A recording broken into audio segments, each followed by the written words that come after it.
여러분, 돈을 많이 벌어도 모이지 않는 이유가 뭘까요? 바로 소득과 지출을 제대로 관리하지 못하기 때문입니다. 많은 사람들이 돈을 벌면 곧바로 써버리거나 계획 없이 소비하다가 결국엔 왜 돈이 없지?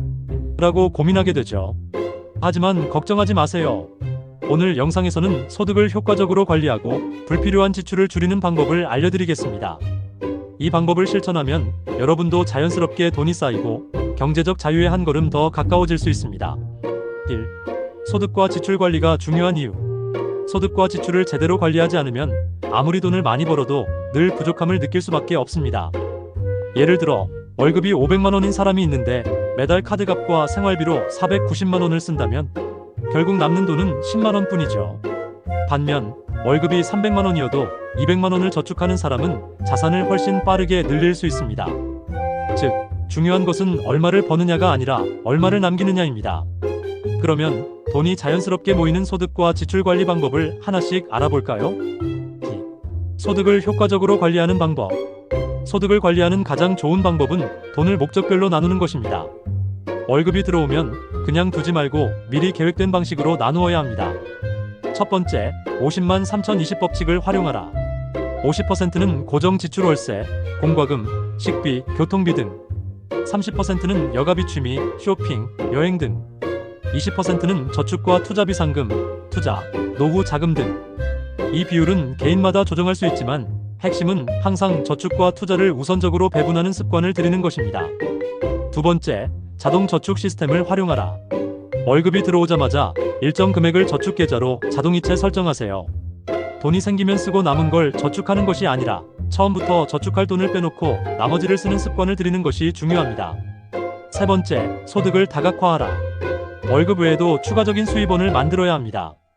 예를 들어 주식 배당, 블로그나 유튜브, 온라인 사업, 부업 등을 활용하면 소득이 늘어나는 만큼 저축할 수 있는 여유도 커집니다. 소득이 많아질수록 더 많은 기회를 가질 수 있기 때문에 꼭 수입원을 한 가지에 의존하지 않는 것이 중요합니다. 3. 지출을 효과적으로 줄이는 방법. 돈을 모으는 것만큼 중요한 것이 바로 불필요한 지출을 줄이는 것입니다. 하지만 단순히 아끼기만 하면 스트레스가 쌓일 수 있죠. 대신 똑똑하게 소비하는 법을 알아야 합니다. 첫 번째, 소비 패턴을 점검하라. 한 달 동안 카드 내역을 살펴보고 어디에 돈을 많이 쓰는지 확인하세요. 특히 자주 반복되는 지출 항목을 찾아 불필요한 소비를 줄이는 것이 중요합니다. 두 번째, 현금 대신 신용카드 사용을 줄여라. 신용카드는 돈을 쓰는 감각을 둔하게 만듭니다. 꼭 필요한 경우가 아니라면 체크카드나 현금을 사용해 지출을 조절하세요. 세 번째, 24시간 소비룰을 적용하라. 물건을 사기 전에 하루 동안 고민해보는 습관을 들이세요. 즉흥적인 소비를 줄이면 필요 없는 지출을 자연스럽게 줄일 수 있습니다. 네 번째, 정기 구독 서비스를 정리하라. 넷플릭스, 음악 스트리밍, 각종 멤버십 등 매달 나가는 고정 지출을 점검하세요. 자주 사용하지 않는 서비스는 과감히 해지하는 것이 좋습니다. 다섯 번째, 외식 대신 직접 요리하기. 배달음식, 카페 이용 등을 줄이면 월 평균 20에서 30만 원 이상 절약할 수 있습니다. 외식을 줄이고 집에서 요리하는 습관을 들이면 건강도 챙기고 돈도 절약할 수 있습니다. 이렇게 불필요한 지출을 줄이면 스트레스 없이 돈을 모을 수 있습니다. 4. 소득과 지출을 똑똑하게 관리하는 실천법.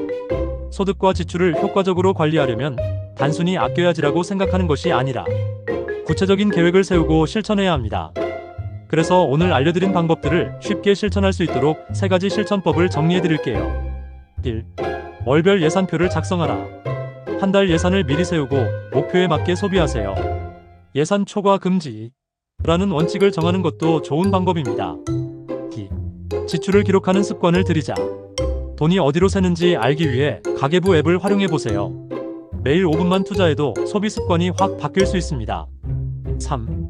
소비하기 전에 이것이 자산이 될 수 있는가 고민하라. 돈을 쓸 때마다 이 소비가 나에게 어떤 가치를 줄 것인가 를 생각해보세요. 예를 들어 교육, 자기개발, 건강관리는 지출이 아니라 투자가 될 수 있습니다. 이 3가지만 꾸준히 실천하면 돈이 새어나가는 것을 막고 자연스럽게 자산이 늘어나는 경험을 할 수 있습니다. 5. 결론. 오늘 배운 내용을 정리해볼까요? 소득을 효과적으로 관리하려면 50만 3020 법칙, 자동 저축, 소득 다각화가 필요하다. 지출을 줄이려면 소비 패턴을 분석하고 불필요한 고정 지출을 줄이는 것이 중요하다. 예산을 계획하고 소비 습관을 기록하는 것만으로도 돈이 자연스럽게 모인다. 돈이 많아지는 가장 쉬운 방법은 돈을 제대로 관리하는 것입니다. 돈을 모으고 싶다면 단순히 아끼는 것이 아니라 똑똑하게 소비하고 효과적으로 소득을 활용하는 습관을 길러야 합니다.